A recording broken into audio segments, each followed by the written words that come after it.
sejahtera untuk kita semua. Yang saya hormati Bapak dosen pengampu mata kuliah ini, Bapak Karirul Usman, SSI MPD, yang telah memberikan saya arahan dan bimbingan selama 1 semester ini. Sebelumnya saya akan memperkenalkan diri. Perkenalkan, nama saya Widya Risito Giwati Papahan, NIM 1173111107, kelas F reguler 2017. Di sini saya akan mempresentasikan proposal saya yang berjudul Hubungan Komunikasi Interpersonal Anak dan Orang Tua terhadap Motivasi Belajar Siswa Kelas 4 SD Negeri 081226 Kota Sibolga tahun ajaran 2020-2021. Baiklah, yang pertama itu adalah pendahuluan. Yang pertama, latar belakang masalah. Pendidikan adalah hal yang bersifat mutlak bagi setiap manusia dan tidak dapat dipisahkan dari kehidupan seseorang, kehidupan keluarga, ataupun kehidupan berbangsa dan bernegara. Berdasarkan hasil wawancara dengan wali kelas 4 SD Negeri 081226 Kota Sibolga, dikatakan bahwa motivasi belajar siswa kelas 4 memang sangat rendah. Hal ini ditandai dengan adanya siswa yang keluar masuk kelas pada saat proses pembelajaran berlangsung, dan ada juga siswa yang ribut pada pembelajaran berlangsung. Kemudian peneliti mencari tahu penyebab rendahnya motivasi belajar siswa, dan peneliti menemukan bahwa penyebabnya adalah kurangnya komunikasi interpersonal anak dan orang tua. Kemudian peneliti juga melakukan diskusi dengan beberapa siswa di kelas 4 dan bertanya tentang bagaimana komunikasi mereka dengan orang tua mereka. Dan mereka memang mengatakan bahwa orang tua mereka terlalu sibuk bekerja dan tidak pernah menanyakan bagaimana pembelajaran mereka di sekolah maupun di rumah. Yang kedua itu adalah identifikasi masalah. Dari latar belakang masalah yang telah dijabarkan, kita dapat mengidentifikasi masalah. Yang pertama itu adalah 1. Kurangnya perhatian orang tua terhadap anak karena sibuk bekerja. Yang kedua, rendahnya komunikasi interpersonal anak dan orang tua. Dan yang ketiga adalah rendahnya motivasi belajar siswa. Dan yang ketiga adalah batasan masalah. Adapun batasan masalah pada penelitian ini adalah hubungan komunikasi interpersonal anak dan orang tua terhadap motivasi belajar siswa kelas 4 SD Negeri 081226 Kota Sibolga tahun ajaran 2020-2021. Yang keempat adalah rumusan masalah. Berdasarkan latar belakang masalah, identifikasi masalah, dan batasan masalah yang telah dijabarkan sebelumnya, maka rumusan masalah pada penelitian ini adalah apakah ada hubungan antara komunikasi interpersonal anak dan orang tua terhadap motivasi belajar siswa kelas 4 SD Negeri 081226 Kota Sibolga tahun ajaran 2020-2021. Yang kelima adalah tujuan penelitian.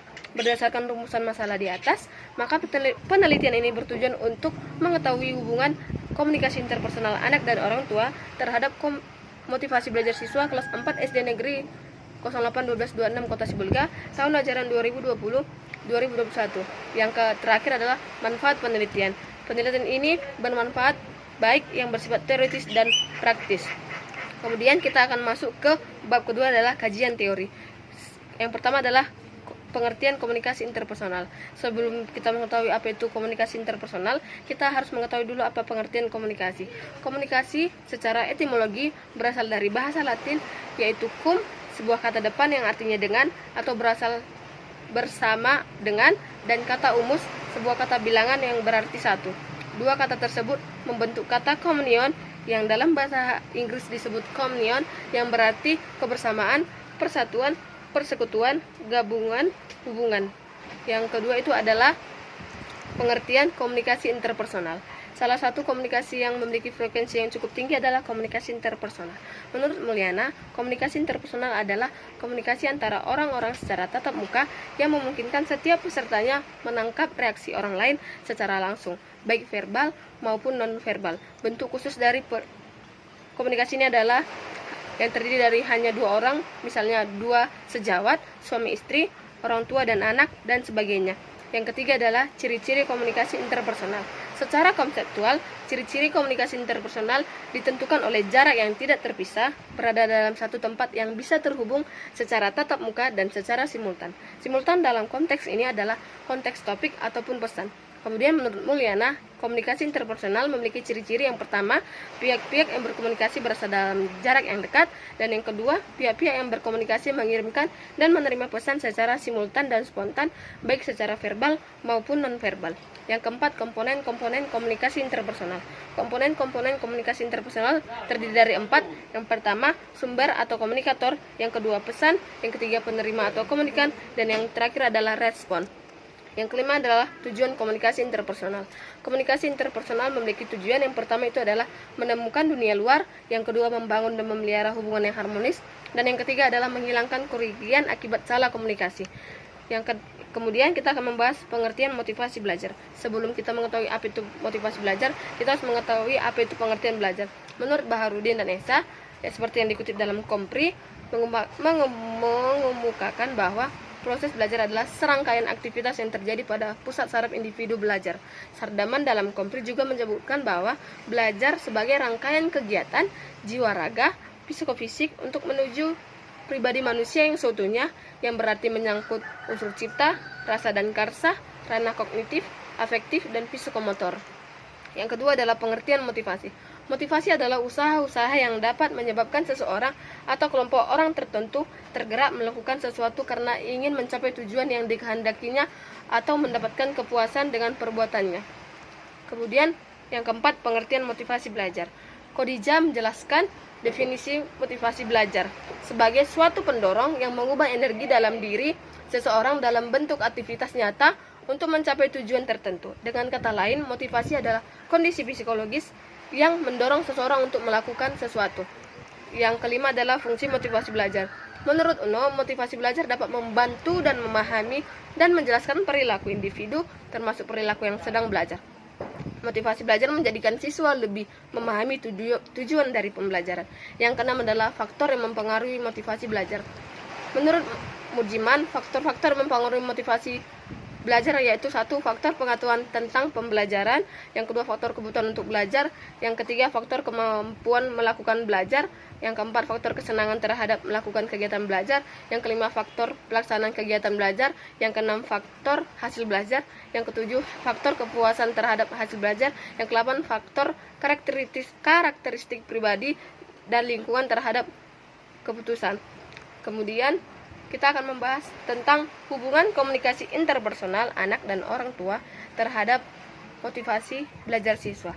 Keluarga merupakan tempat pertama bagi seorang dalam belajar, sehingga sangat jelas bahwa faktor keluarga merupakan faktor penting dalam menentukan hasil belajar. Tidak heran bila ada anak cerdas, kreatif pada akhirnya mengalami kegagalan dalam belajar karena faktor keluarga yang kurang mendukung. Berikut ini adalah perilaku spesifik yang menandai komunikasi interpersonal yang efektif. Yang pertama itu keterbukaan, yang kedua empati, yang ketiga sikap mendukung, dan yang keempat adalah sikap positif. Kemudian yang 2.2 itu adalah penelitian relevan. Penelitian yang relevan yang terdahulu adalah yang dilakukan oleh Widayat dengan judul Hubungan Tingkat Komunikasi Orang Tua dengan Motivasi Belajar Siswa Kelas 5 SD Negeri IT Nurul Iman Purwantoro tahun ajaran 2015-2016 menunjukkan bahwa hasil analisis uji regresi diketahui bahwa efek adalah 6,321. Kemudian hasil ini dikonsultasikan dengan nilai pada F-tabel baik pada taraf signifikan 5% dengan ketentuan efek lebih besar dari F-tabel maka signifikan. Kemudian kerangka berpikir. Salah satu komunikasi adalah komunikasi interpersonal. Komunikasi interpersonal disebut juga komunikasi antar pribadi. Komunikasi interpersonal adalah komunikasi yang dilakukan dengan tatap muka. Komunikasi interpersonal memungkinkan terciptanya umpan balik dengan segera. Salah satu hal yang mungkin menjadi penyebab rendahnya motivasi belajar siswa adalah kurangnya komunikasi anak dan orang tuanya.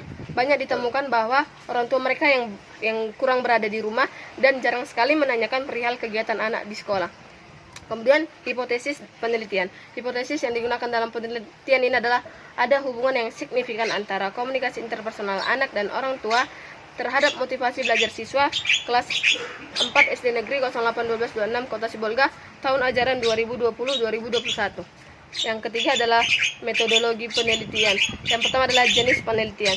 Jenis penelitian ini adalah penelitian korelasional. Penelitian korelasional adalah suatu penelitian yang melibatkan teknik pengumpulan data, menentukan adakah hubungan dan tingkat hubungan antara satu variabel atau variabel yang antara satu variabel dan variabel lebihnya. Kemudian yang kedua adalah tempat dan waktu penelitian. Yang pertama, tempat penelitiannya dilaksanakan di SD Negeri 081226 Kota Sibolga. Yang kedua, waktu penelitian dilaksanakan di awal bulan Februari 2021 dan sampai awal Maret 2021. Yang ketiga adalah populasi dan sampel. Populasi adalah sejumlah keseluruhan subjek penelitian yang menjadi sumber data. Maka populasi dalam penelitian ini adalah seluruh siswa kelas 4A dan 4B di SD Negeri 08126 Kota Sibolga. Sampel adalah sebagian dari jumlah dari karakteristik yang dimiliki populasi. Pengambilan sampel dalam penelitian ini adalah teknik sampling jenuh, yaitu teknik pengambilan sampel dengan cara anggota populasi sebagai sampel. Kemudian prosedur penelitian ada 3, yaitu tahap persiapan, tahap pelaksanaan, dan tahap pelaporan. Kemudian variabel penelitian definisi operasional. Variabel penelitian terdiri dari 2, yaitu variabel bebas dan variabel terikat. Kemudian yang kedua adalah definisi operasional. Komunikasi interpersonal anak dan orang tua yang terjadi antara anak dan orang tua yang memungkinkan setiap hari anak dan orang tua yang selalu berkomunikasi dan menciptakan hubungan yang baik. Yang kedua adalah motivasi belajar, suatu semangat dorongan bagi setiap orang agar dapat mewujudkan semua yang diharapkannya. Kemudian instrumen dan teknik pengumpulan data. Alat pengumpulan data dalam penelitian ini adalah angket. Angket adalah sejumlah pertanyaan tertulis yang digunakan untuk memperoleh informasi dari responden dari arti laporan dan tentang pribadinya atau hal-hal yang ia ketahui. Skala yang digunakan dalam penelitian ini adalah skala Likert. Yang terakhir adalah teknik analisis data. Yang pertama, uji validitas. Uji validitas adalah uji yang digunakan untuk menunjukkan sejauh mana alat ukur yang digunakan dalam suatu penelitian untuk mengukur apa yang diukur. Menurut Ghazali, uji validitas digunakan untuk mengukur sah atau validnya tidak suatu kuesioner. Kemudian, teknik yang digunakan untuk menguji validitas alat ukur dalam penelitian ini adalah teknik korelasi produk momen dengan rumus sebagai berikut.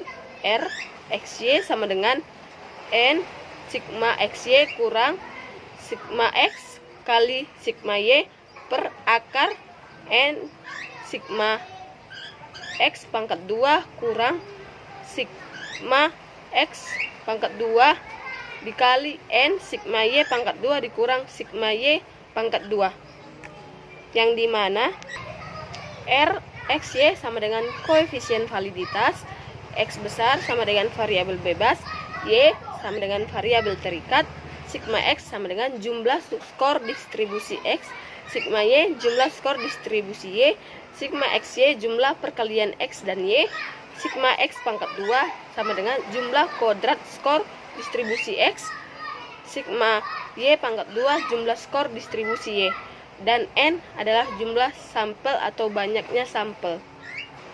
Kemudian yang kedua itu adalah uji linearitas.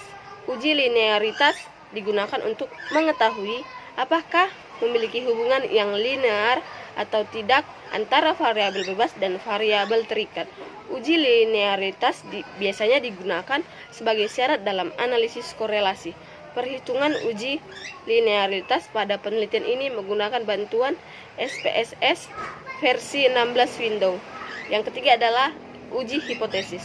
Hipotesis merupakan jawaban sementara atas masalah yang dirumuskan. Hipotesis tersebut haruslah diuji kebenarannya agar diperoleh kesimpulan. Hipotesis dalam penelitian ini adalah ada hubungan antara komunikasi interpersonal anak dan orang tua dengan motivasi belajar siswa kelas 4 SD Negeri 081226 Kota Sibolga tahun ajaran 2020-2021. Kemudian hipotesis ini disebut sebagai hipotesis alternatif atau HA, sedangkan hipotesis nihil atau HO pada penelitian ini adalah tidak ada hubungan antara komunikasi interpersonal anak dan orang tua terhadap motivasi belajar siswa kelas 4 SD Negeri 081226 Kota Sibolga tahun ajaran 2020-2021. Sekian hasil proposal saya. Jika ada kekurangan saya mohon maaf sebelumnya. Saya ucapkan selamat siang dan terima kasih.